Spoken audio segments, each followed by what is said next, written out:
My name is Janne Mikkonen, and my gamer ID is Savjz. I'm from Finland. All right. Well, Savjz, how do you feel about people who were just coming as streamers that were invited? There's a lot of them that have made it to the final 16. How do you feel about that kind of lineup with less MPLs than I think all of us maybe expected? I mean, this is an invitation. It's about celebrating Magic, and it's really fun. Like, I think the format is really fun, and like it's also like some of the maybe past practice, like so many years of practice that the pros might have in the best of 3 format. It felt like in this format, when it's new for them as well, the playing field is sort of like more evened out in a way, because they also haven't played this for so long.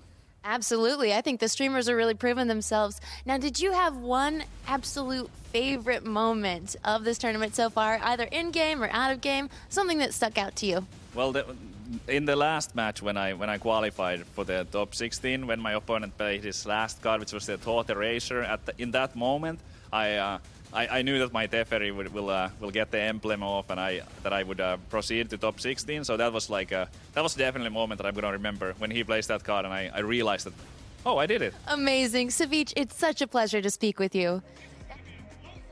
All right, Paul, taking a look at the opening hands here. We have the Esper control list on Seth Manfield's side. Yeah, Seth Manfield bringing Esper control and mono red aggro to the tournament, while Savjz going with Esper control as well and mono white aggro instead. And this is a very common combination of decks that you've seen from a lot of the players who've entered this tournament. You know, having 2 kind of polar ends of the spectrum in terms of the strategies that you present. You have, of course, the hyper aggro deck, either mono red or mono white, and of course the controlling deck in Esper. And, you know, one thing that I want to talk about is just the fact that, you know, a lot of players brought mono red aggro here because they thought, hey, if we have a head-to-head where it's red versus white, the red deck should be favored.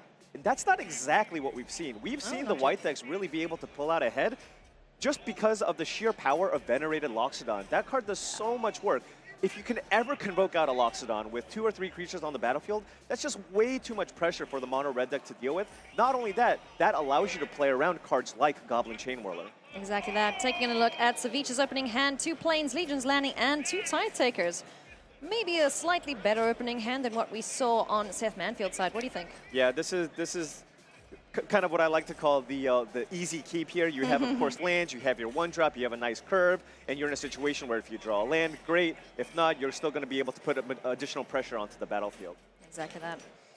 So no blue source in Seth Manfield's hand just yet. However, Seth Manfield has one of the key cards in this specific matchup. Cry of the Carnarium is one of the most effective cards against this mono-white aggressive deck. And the one quirk about Seth Manfield's list is typically many of the Esper control decks coming into this tournament have been playing 2 copies of Cry of the Carnarium. He's playing 3, identifying that this is the most important card for the matchup. However, Seth Manfield actually choosing to mulligan here. And the reason being, if he knew that he was going up against specifically the mono-white aggro deck, he would have probably kept that hand. But given that he's not sure, and there's a chance that Savjz could actually be on Esper control, that hand is just way too poor against Esper control to actually keep. All right, so now Seth Manfield will know that Savjz is on the white weenies, playing out the Legion's Landing, creating that 1/1 lifelink token. Seth Manfield now just getting his mana base set up, finding all of his colors, Cast Down and Moment of Craving available to him. Ooh, Venerated Loxodon off the top for Savjz, but he will need to find another land pretty quick. Yeah, Venerated Loxodon at its best if you can play a 1-drop followed by additional 1-drops on top of that. And Seth Manfield, very, very familiar with this matchup. One of the most important things to do if you want to slow down this white aggressive deck is really kill as many of the creatures early as possible because of the powerful Convoke spells in that deck. If you can go creature, creature, creature into Venerated Loxodon, then all of a sudden you need to have a sweeper or you're just going to lose the game. Yeah.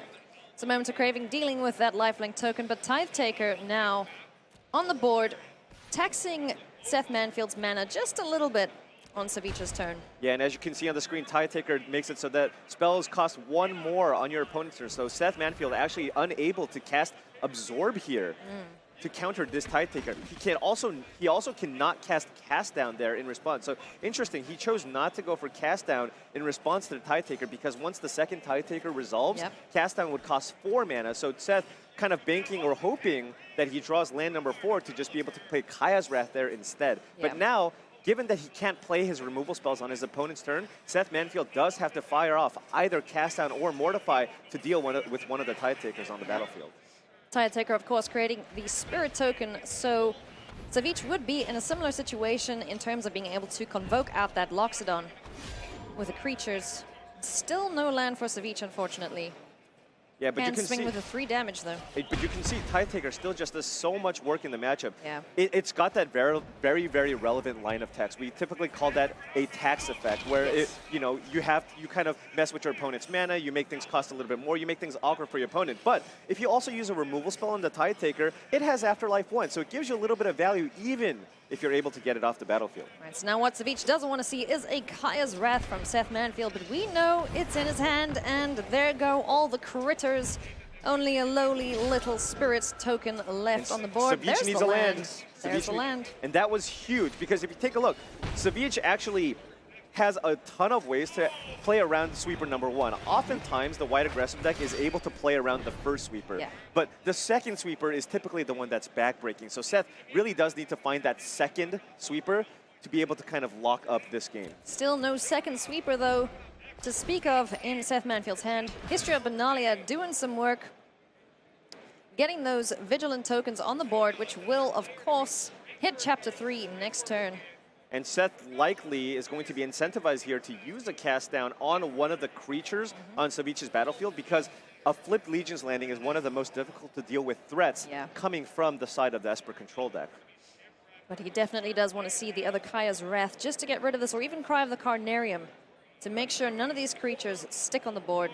And Savjz has a lot of really interesting options here. Not only can he just run out another History of Benalia and have all the knights synergize with each other, he can also choose to, of course, play Benalish Marshal, get him for additional points of damage. Yep. One thing is one thing is certain, he definitely wants to be able to attack with the 3 creatures to try to flip that Legion's Landing, so you're not going to see Venerated Loxodon convoked out by using that Spirit token.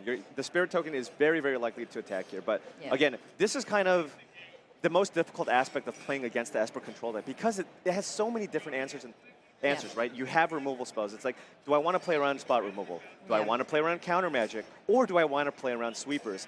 Those are the things that are really difficult to process when you can't see your opponent's hand. Swinging in for the 3 damage there, chipping away at the life total. Oh, no, of course. One of the creatures, of course, having summoning sickness, so actually not able to flip the Legion's Landing, which is huge for Seth Manfield. Not yet, yeah. So he's still got 1 turn to try and remove some of these creatures on the board. How much does Savjz want to commit here, knowing that there are these sweepers, knowing that there is the Cry of the Carnarium? How much do you want to commit to this board right now as Savjz?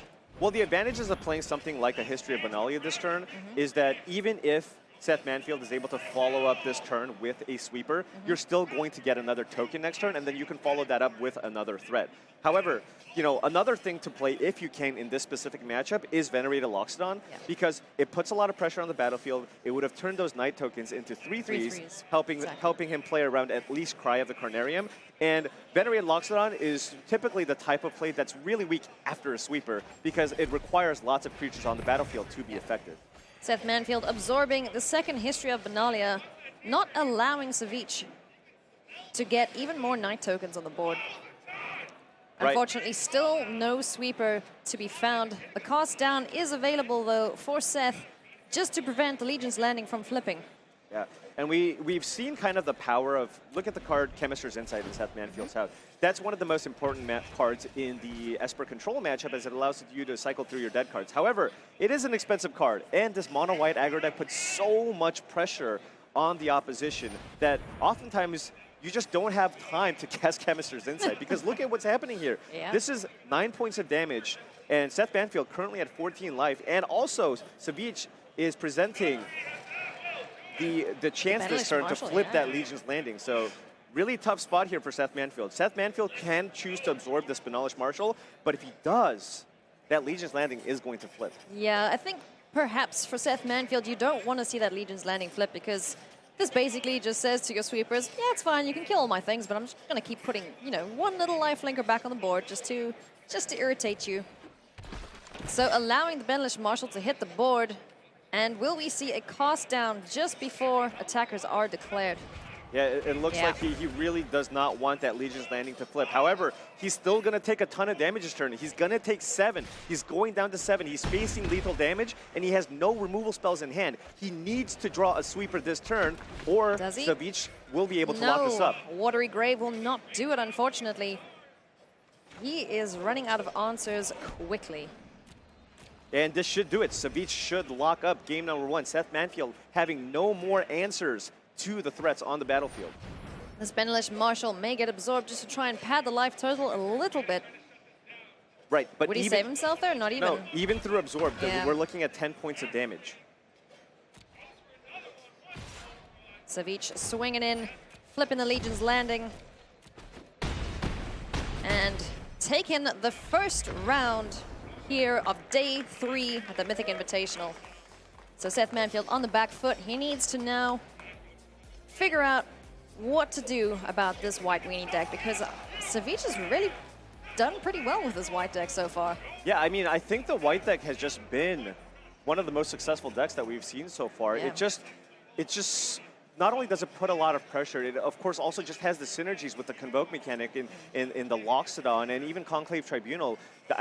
This deck just, you know, I've coming into this tournament, you know, I got to dabble and test out a lot of decks, and in all honesty, the mono white aggressive deck is the deck that's been the most impressive to me in all the testing that I've played.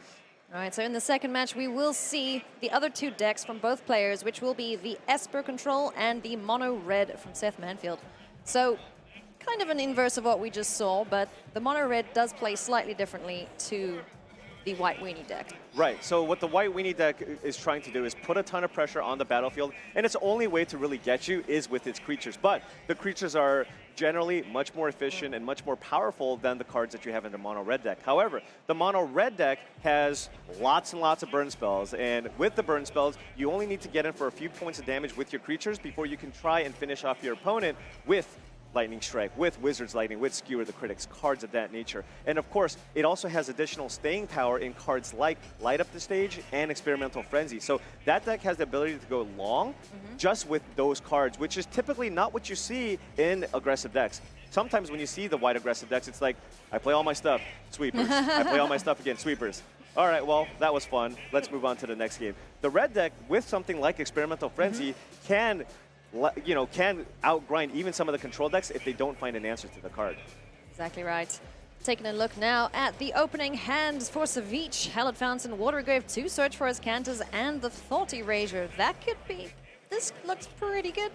Yeah, it's reasonable. We have, of course, 2 early forms of interaction in Thought Erasure and Moment of Craving. It's a little unfortunate to see 2 copies of Search for Azcanta in your opening hand because, of course, it is a legendary permanent, so it's effectively a mulligan to 6. But Moment of Craving is one of the most important cards, one of the best cards in this matchup. And actually, Savjz, I really like his decision when he submitted his deck for this tournament. Yeah. Instead of playing a split of Moment of Cravings and Cast Downs, which is kind of traditionally what you see, he's playing the full 4 copies of Moment of Craving, kind of realizing that, hey, the correct thing to do, and I think most people are going to do this, is play mono red, mono white, and control. Yeah. And if you expect all the aggressive decks to just be mono red and mono white, Moment of Craving is where it's at. You don't want to be playing Cast Down because, of course, the life gain that you get from Moment of Craving, which is huge, especially in the mono red matchup. Exactly that. Taking a look now at Seth Manfield's opening hand. 2 mountains, Shock, Viashina, Pyromancer, and Wizard's Lightning, and seeing one of the key cards in the deck, Experimental Frenzy. No 1-drop out of Seth Manfield, but lots and lots of burn spells. That's exactly what this mono-red aggressive deck is looking to do. So Savjz taking a peek now in Seth Manfield's hand. What you got there? What do you go for here? Experimental Frenzy? So there's a ton of burn. He does have an answer in Moment of Craving for the Viashina Pyromancer, but it looks like he's still taking the Pyromancer. As you can see there, Seth Manfield shaking his head, not very happy, because now he has no pressure. No wizard All either. he has is the burn spells, and that generally will not be enough. All right. Seth Manfield running out the Lightning Strike. Oh, and a big draw for Savjz. Remember, Savjz keeping a 2-lander. Yeah. So there's his 3rd land finally. Good. Using Thought Erasure to surveil. Had a Moment of Craving on top, which is super strong, but it's more important for him to be able to hit his land drops because, of course, you see that Teferi here of Dominaria and Chemister's Insight in his hand. And look at this, rattling off back-to-back lands and having Moment of Craving for the Runaway Steamkin. It's turn 4 of the game, and he's sitting at 15 life. Savjz has got to be thrilled with how this game is going right now. Savjz opting to play the second search for his Kanta. Probably just to fill the graveyard, I'd imagine. Absolutely, because you don't. It is a legendary permanent, and Search for Kanta, as you can see on the screen here, can only transform if you have 7 or more cards in your graveyard. Yeah. And given that Savjz has nothing else to do with his mana, I like this play because you just want to be able to flip that search as quickly as possible to generate card advantage, and also, of course, provide you with an additional mana source. All right, taking a look at the top of the library, finding a Syncopate, but then finding something a little better, perhaps, in the Kaya's Wrath. If there are any creature threats that come out from Seth Manfield's side. Yeah, Savjz just making sure he can continue hitting his land drops. And Seth can not do a whole lot more here except just try to run out as many burn spells here as possible. Finding the mountain at a optimal time because we can now play the Experimental Frenzy without being countered. Yeah, and this is the key card that I wanted to talk about earlier. Yeah. You know, Seth just had kind of an anemic start here with just a bunch of burn spells, and Savjz sitting at a comfortable 12 life. But we've seen Experimental Frenzy just completely go off, and Savjz does not have a Mortify. He does have a Teferi to be able to effectively tuck away the Experimental Frenzy for a few turns, but keep in mind, Seth Manfield has a Shock and Lightning Strike. If you cast a Teferi and minus it, it's going to be sitting at 1 loyalty, meaning it'll be very easy for Seth Manfield to get that Teferi off the battlefield. Back to that, Savjz declining to flip the search for his Kanta, wants to keep taking a look at the top of his deck before drawing a card. Teferi now tucking away that Experimental Frenzy. And Seth Manfield finding the Get to Lava Runner, as well as still holding on to that Lightning Strike and Shock. So now he can just use the Gitu Lava Runner as he has multiple spells in graveyard. He can choose to use the Gitu Lava Runner to attack Teferi, Hero of Dominaria. So Savjz is running out of card advantage threats, but keep in mind, Search for Kanta likely going to be transforming soon here. Finding another Chemist's Insights. Vraska's Contempt still in the hand of Savjz, able to get rid of any threats on board, gain him some life. Yeah, the contemplation might be to try and get rid of this creature because it's just going to keep. Absolutely. And the one thing Savjz really wants to do here is try to find an answer for that Experimental Frenzy, because keep in mind, that's still sitting on top of Seth Manfield's deck. It is two turns down. So Savjz does need to either find counter spells like Absorb or Negate, or needs to find a Teferi or Mortify. Get it off. Let's see. To find the Absorb. Could be that, unfortunate tapping here for Savjz. He draws Absorb, but does not have white mana up for the Absorb that he drew. So the auto tapper actually getting him here. And the reason why he played the Chemist's Insight was to hope to draw land number 4 so he can play it this turn and have Vraska's Contempt up. But now, if Seth Manfield plays something, he cannot get that card absorbed. All right, so and he's down to 3. Pyromancer's doing the work. We need to see this Kaya's Wrath or Vraska's ASAP. Unfortunately, I don't think he'll be able to leave up the mana for the Absorb as well. Oh, he has access to the white mana, but he has to now tap extremely carefully here because it's really important for him to be able to go Kaya's Wrath and keep up Absorb. Seth Manfield has no cards in hand, so this is a safe play, but just Savjz needs to make sure that he taps properly here so he actually can cast the Absorb. All right, so Kaya's Wrath. Dispatching of these 2 wizards. Keeping himself safe just a little while longer. We know what's on top of Seth Manfield's library. It is, of course, the Experimental Frenzy, which Teferi tucked away. And Seth has no choice but to play it out and Absorb. This is huge. Not only will it negate potential top decks from Seth Manfield, but it was one of Seth's biggest threats possible. So now Savjz is going to be able to take over this game. Teferi off the top with Syncopate and Vraska's Contempt. And keep in mind, now he's sitting at 6 life. A burn spell off the top won't do it for Seth Manfield. Not anymore. You can see Seth Manfield shaking his head. He knows how big that was for Savjz. What does he find? Light up the stage. Let's take a look. If I am allowed, I think Savjz will syncopate this. No thank you, no more cards for you. I have the advantage now. And this is where the control match, this is where the control player stabilizes.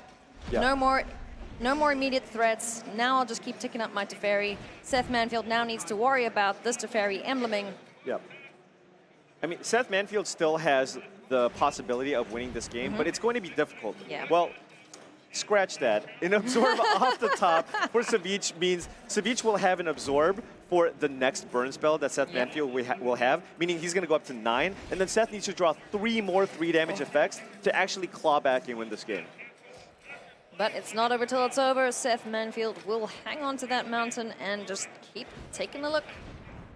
Oh, and look at this. Oh, I mean, this should one. lock it up. 2 absorbs here. There are no uncounterable spells in the mono-red aggressive deck. We've got Teferi going. We have Askenta the Sunken Ruin going, and 2 absorbs. And Seth Manfield with the good game, and Savjz All right.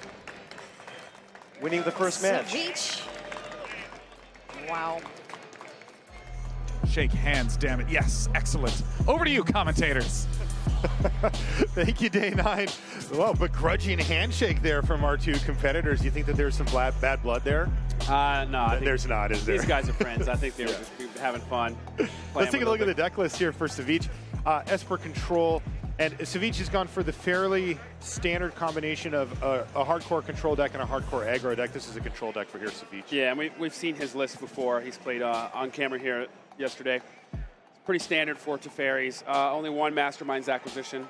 So not, we've seen some decks with 2, some decks with 4. He does have 2 Kaias, who has more threats main deck. Usual sideboard that we see for the Masterminds acquisitions list. He's got a Mariah's Conjecture, so he can loop it, do it twice. Got something to cover all the bases. And there's the mono white deck here from Savjz. Again, a fairly standard combination of cards that you see for this type of build. At this point, 3 Unbreakable Formation being one of the key cards here that we'll keep our eye on.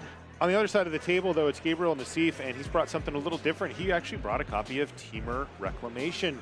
Not a lot of these floating around out in the field here, but Nassif has certainly made it work for him. We mentioned a minute ago, he hasn't lost in the tournament yet. Yeah, this deck traditionally struggles with the small creature decks, specifically mono red, because it has the reach to burn it out. It does have a couple copies of Fiery Cannonade in the main deck, which are going to really help against the Esper aggro deck. The mono white aggro deck if he gets matched up against that deck.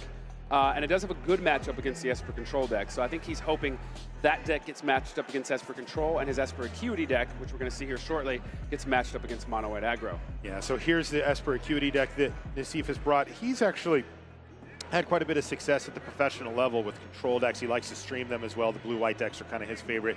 And this one, Dovin's Acuity, skewed towards the aggressive matchups. Yeah, and I actually like something he's doing. He's playing a Nezahal main, which we've seen a lot of these control matchups end up like what we saw earlier just now with Strosky and Kowalski, where there's no win conditions and no one can damage each other. Having that Nezahal main, since there is no sideboarding, we have sideboards for Masterminds acquisition, but there's no sideboarding, allows you to have a trump card in the main. You can see that 1995 was the start there for Yellow Hat. 77 Mythic Championships played, dwarfing the, 0 from Savjz. So he has been playing for a long time as well, since 1999.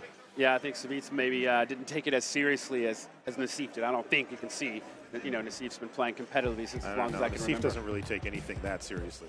I mean, look at that face in that picture. That's intimidation. It is indeed. Yeah, it's actually hard to get a picture of Nassif when he's not smiling. He's really known for his big smile. He's actually been part of some of the biggest moments, biggest coverage moments in Magic history. He had the called shot Cruel Ultimatum. He had against Chapin. The Chapin, the Ignite Memories. Ignite Memories. You got to look that one up on YouTube, by the way, if you're new to Magic. Just type in Gabriel Nassif Ignite Memories, and you'll see one of the most crazy endings. But we're right here and right now, and let's take a look at how the decks played out. Because remember, the decks are chosen at random here in game number 1, and it looks like Savjz ended up pulling his mono white deck up against the Temur deck. So how does that sit? Sits in Savjz's, I wouldn't say his favor, but it's the matchup he wanted and not the one Nassif wanted.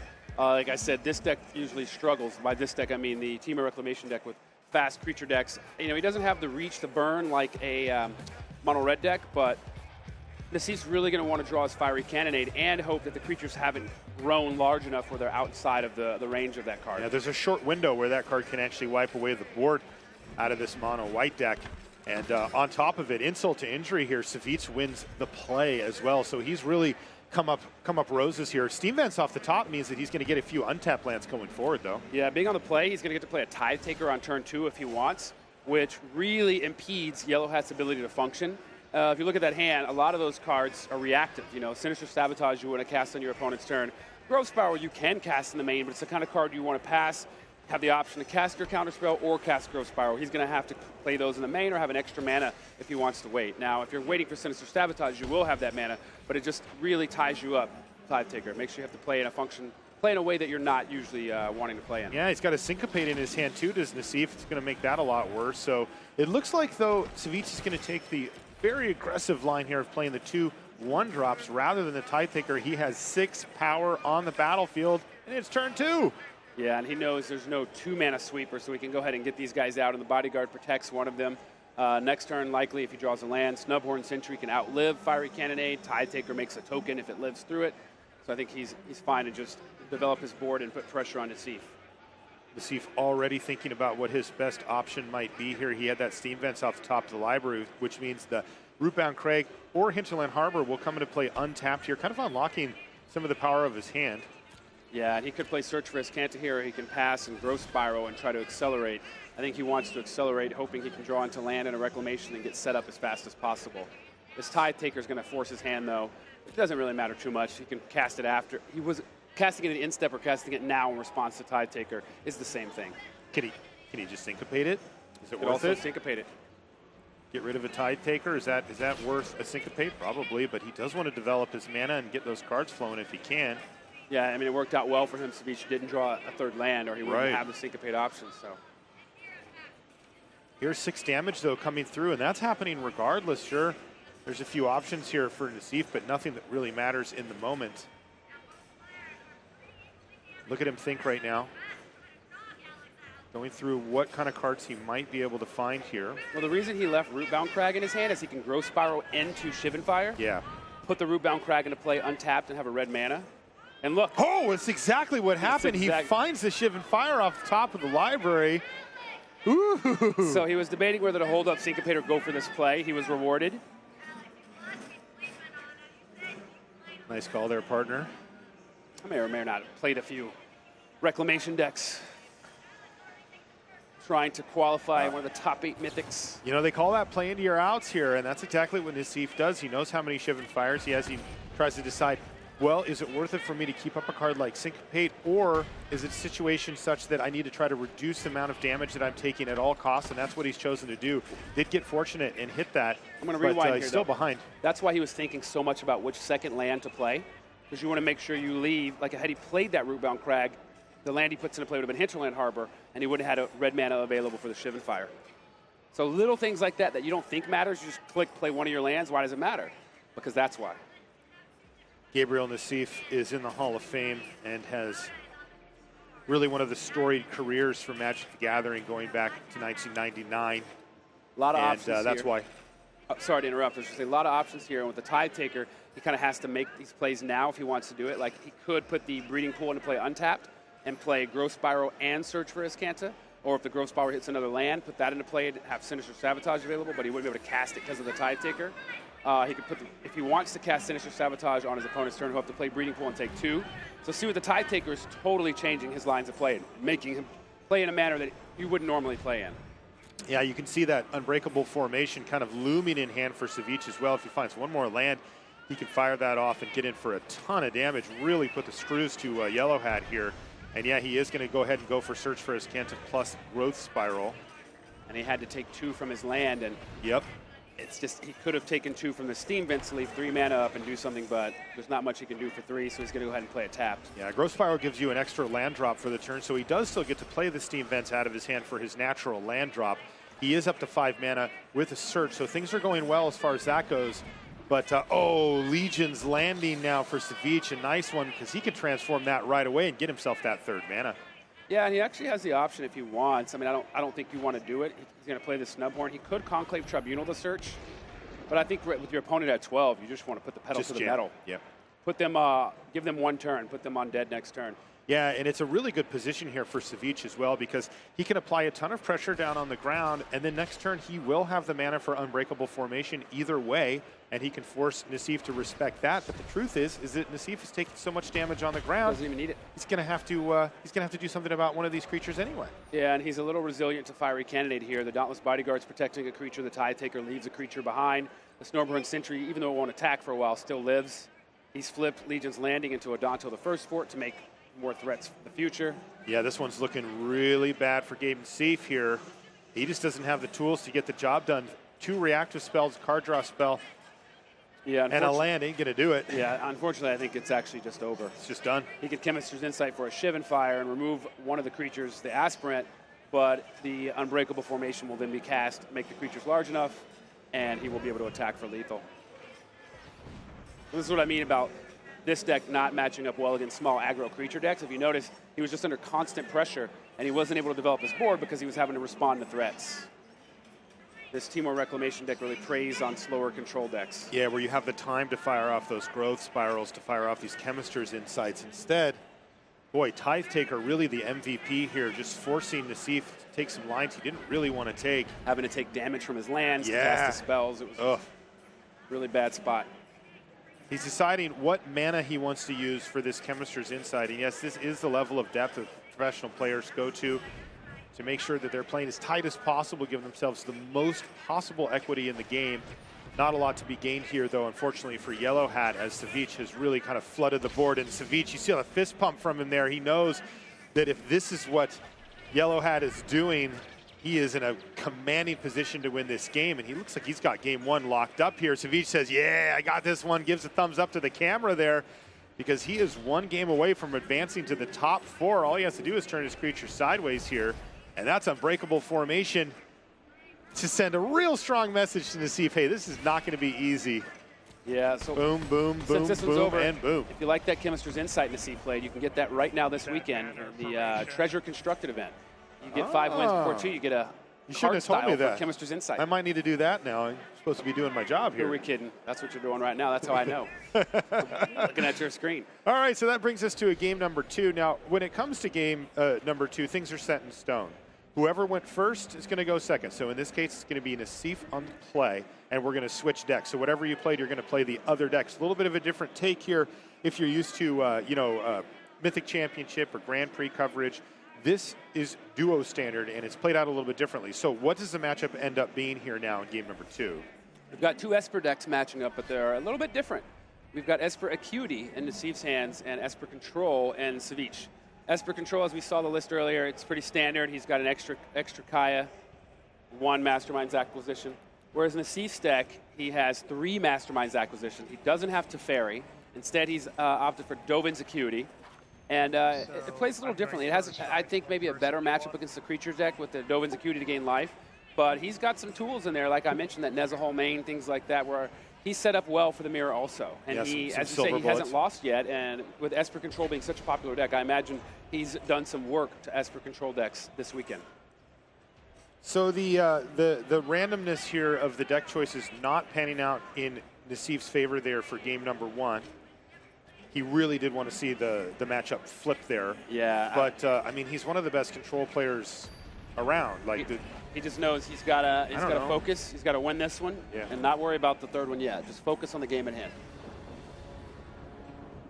And it looks like we're going to get underway here in this control mirror. This is Savjz's opener. And how does it look here, David? Real solid. He's got an Absorb. He's got a turn 2 Thought Erasure. He's got Teferi. And Vraska's Contempt doesn't do anything in this matchup. There's no planeswalkers or creatures to exile, so he does have one of his dead cards, and that's kind of the key to winning these Esper mirrors in best of 1 is to draw less dead cards than your opponent. So, but like I said, Nassif, right? Kaya's Wrath also dead. Revitalize doesn't really do much. I mean, it cycles, so it's not that bad, but and it does bounce a Dovin's Acuity, which I think we're going to see him hold it for. He might cycle it by casting it and drawing a card now, but I think he might want to wait for Dovin's Acuity later. Yeah, cycling are cards that replace themselves. You can pay some type of cost, and then it'll replace itself, and that will happen here. Though, as you mentioned, Gabe really not in a hurry, and he can just sit on that Revitalize, play out Dovin's Acuity, and get an extra card out of it later if he'd like. Yeah, and Thought Erasure takes the Dovin's Acuity. That plant's going to go away here, yeah. Savjz says, all right, I'm going to take your card advantage engine away. I feel like what always happens here is you take the card advantage engine, they draw a card, and they draw another one. Like I wouldn't be shocked right here. Cast Revitalize, draw phase, and just cast turn 3 Dovin's Acuity. Guarantee, literally it's like every time my opponents do that. Yeah, the question is, how does Savjz react to the guaranteed top-decked Dovin's Acuity here? We're locking it in. He's going to put his own Absorb in the graveyard with his Surveil ability. Okay, here it is. Oh, he didn't draw one. I don't understand. Yeah, it doesn't work, but Thought Erasure is a pretty solid draw here. You can Thought Erasure your opponent right back. There's not a lot of 3-mana threats Savjz could play. I mean, he could play Kea, which is a pretty annoying threat for Nassif, but that's about it. And if he has one in hand, you can take it with the Thought Erasure. So, in the meantime, he would have to choose between Teferi and Absorb as the relevant spells.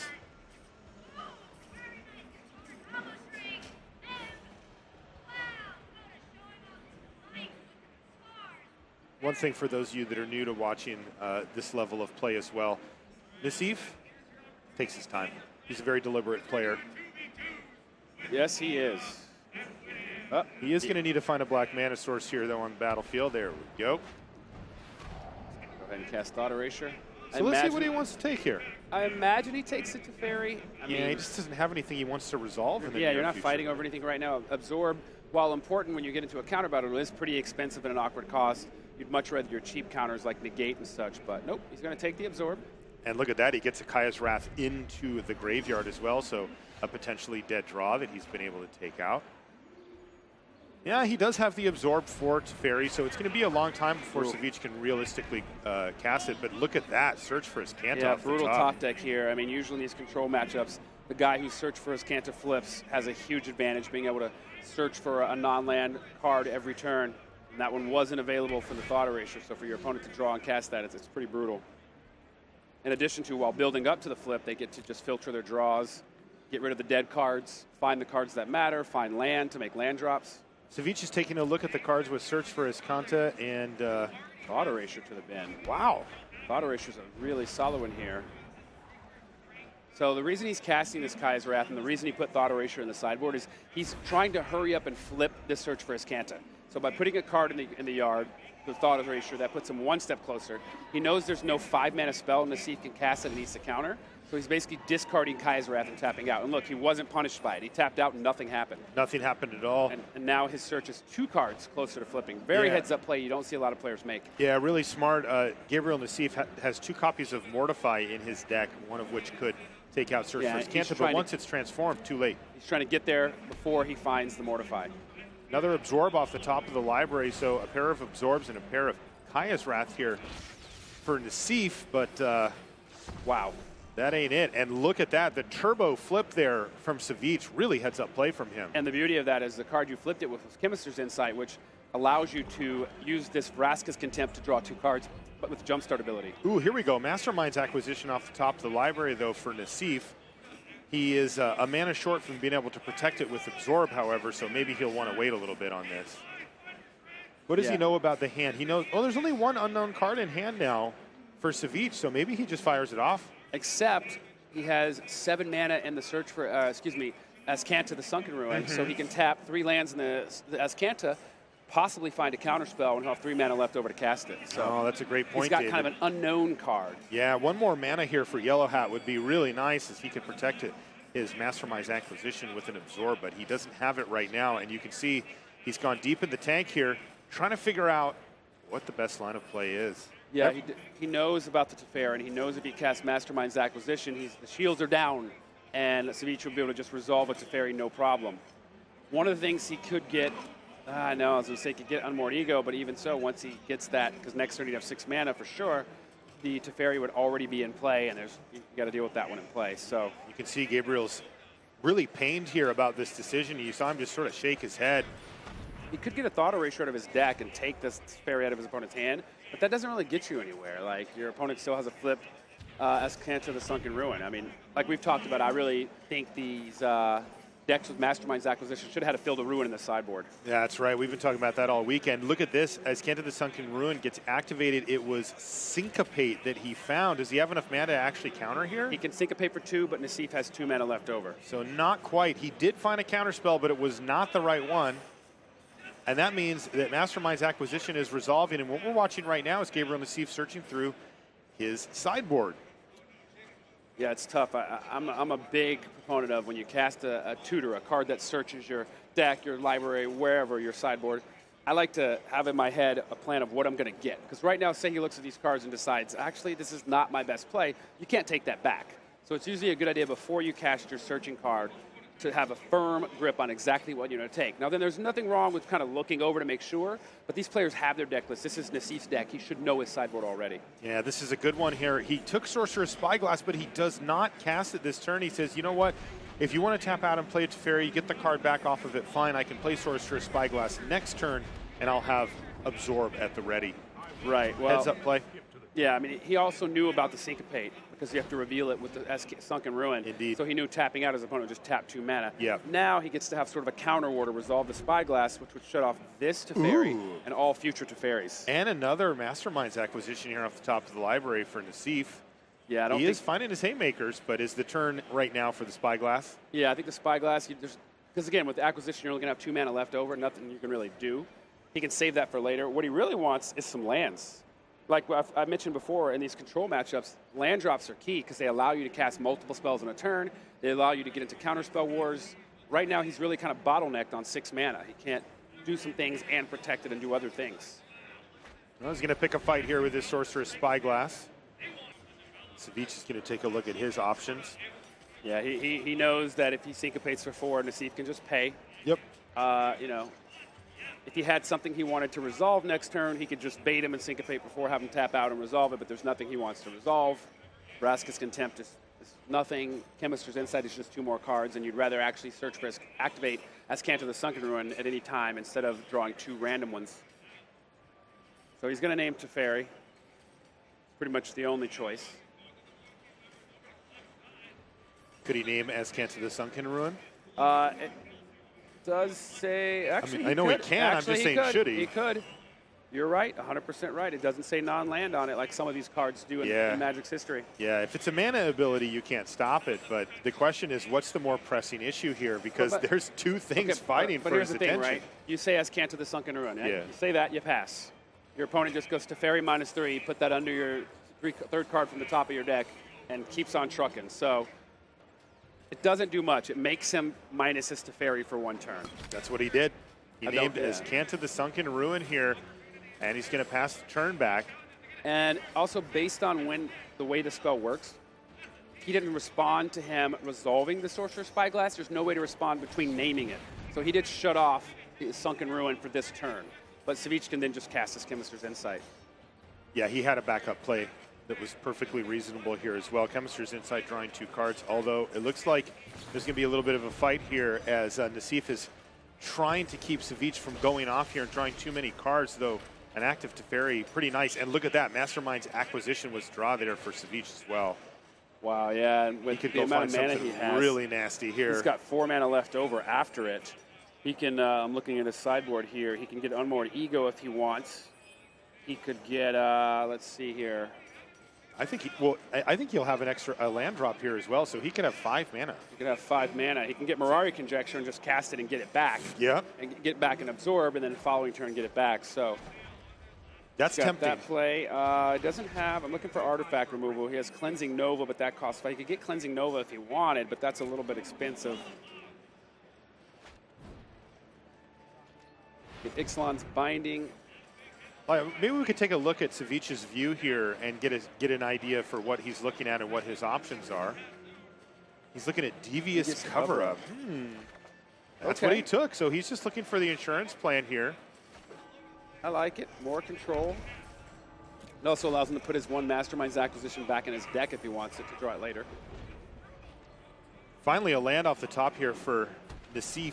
But boy, does he have his hands full. Yeah, I think if he cast Unmoored Ego on Mastermind's acquisition, he leaves Nassif with not a lot of options. I mean, Nezahal is pretty much all you have to worry about. You've got Chaos Wrath for that and some counters. That might have done it. That is kind of the name of the game here in these control mirrors, is reducing the opponent's deck down to relevant cards, because there's so many that aren't. So many that just don't matter. The counter spells matter, the ways to interact with their hand matter, and then the Mastermind's acquisitions, Teferis, the things that you can actually use to either get things to win the game or win the game with are the only thing left. I'm looking at Nassif's deck list. If you take the Mastermind's acquisitions out, that 1 Nezahal is it. That's it, right? That's it. Like I'm going to go through this, and you at home, you tell me what the cards that actually matter. Absorb, that doesn't win you the game. Chemist's Insight doesn't. Cry the Carnarium, Dovin's Acuity does not. Lands, of course, aren't going to get it done. Kaya's Wrath, no. acquisition, that gets you other things, right? So you're saying, let's just zip those right off of the list here. He's just Moment left of with a bunch Craving, of Mortify, stuff. Revitalize, Swamp, Thought Erasures, Vraska's Contempt, Search for Iskanta, and as you said, one copy of Nezahal Primal Tide. If you get those cards out of his hand, library, graveyard, etc., that's all he has left. And then if you're all you have to deal with is that, then you just got to get you a handful of counter spells, find you a Vraska's Contempt or a Kaya's Wrath. Now he could discard 3 cards to keep it alive, but eventually he's going to run out of cards. Tuck it with Teferi. I mean, you can fight that with one threat. But he's going to Devious Cover Up, Gabe's Mastermind Acquisition, cast Counterspell back, shuffle all those cards back in. Gabe's down to just a pair of dead cards. Things looking very bad for Yellow Hat here, and you can see it on his face. He's like, ooh, this is not going well at all. And Savjz just doesn't care about that Spyglass. He could have tucked it with Teferi, but he just wants to get to that emblem. Yeah, he's just ignoring it. He says, fine, no problem. I'm not even going to bother. Marching towards it. 2 turns from now, he'll have the emblem. Once you have the emblem, you can just exile that Spyglass if you want, and then you can go to work on our man's lands. That's right, and you know what? Nassif having stumbled a little bit on lands throughout the course of this game means that he could put this game away in short order, and if he does, that will be Savjz advancing to the top 4. Also, he would be the only person to have beaten Nassif in this entire tournament thus far. Good news for Nassif fans, though, he would not be out. No, he's got one more winning in. He doesn't even have to go on a long bracket. He gets this. If you go 2-0, you get 2 winning ins. You get your first shot, which it looks like Savjz is going to take, and then you get one more next round. Not next round for us, but next round for you. You have to wait for people to get there from the lower bracket. Yep. And you get one more shot at it. So another blank off the top, and it looks like Nassif is going to pack it in. He says, good game to Savjz and concedes. Congratulations to Savjz. You are in the top 4 here at the Mythic Invitational. What a run by Savjz. And look at him. He says, I can't believe I did it. We even get a big smile out of him there as well. So fantastic performance by Savjz thus far. And another highlight on his reel here, defeating the Hall of Famer Gabriel Nassif. And 2-0 there, David. Just boom, bang, bang, and he is out of here. So fantastic stuff from Savjz. Really impressive play by him over the course of the weekend. Every time we talk to him after, he says, yeah, he's like, I didn't play quite as well as I really wanted to, which I'll tell you what, that is the mark of a very good player. Every player that says that after a win, they're on a good path, and I'll tell you what, the pathway for him looks really clear because he's in the top 4. he hasn't lost a game today, I think. I think it's 2-0, 2-0, 2-0, 6-0 today. He must be hungry. He just wants to get to lunch. It's easy mode, right? He gets to join Pyotr Golgowski as the two of the 4. That's two right. of our top 4. That's right. We've got half of our final 4 all set. Thanks, Marshall and David. That's right. I'm here with Savjz. How are you feeling after that win? Speechless, it seems. Oh, I actually have so much to say. I don't even know where to begin. I feel amazing. I feel absolutely amazing. Today, 3 Pro League players. I beat all of them 2-0. I feel really good about the way I played. I think I played the match well. My hands were great. I didn't screw it up. Now I'm in top 4. You're in top 4. That's right. First you beat Seth, then you beat Reed Duke, and now Gabriel Nassif. Oh, wow. So what's your strategy going into the Final 4? I mean, seems to be working what I've been doing so far, so I'll just keep that up and hopefully get first place. I never expected to get top 4. These are all so fantastic players, and I'm just really happy to be here. I still have a little bit of tough time believing it's true that I made it. Yeah, you just beat someone who has 77 Mythic Championships under their belt, and this is the first Magic tournament of this scale, not even a pro one, but for a really big purse. Are you excited? I am. I mean, nobody has a Mythic championship from a Magic Arena championship under their belt just yet, so it would be really cool to be the first one. That would be amazing, and we'll see how you do. I'm very excited for you. Thanks so much to you guys at home for watching. We're going to pop over to a quick word from our partners, and then we'll be right back, so stay tuned.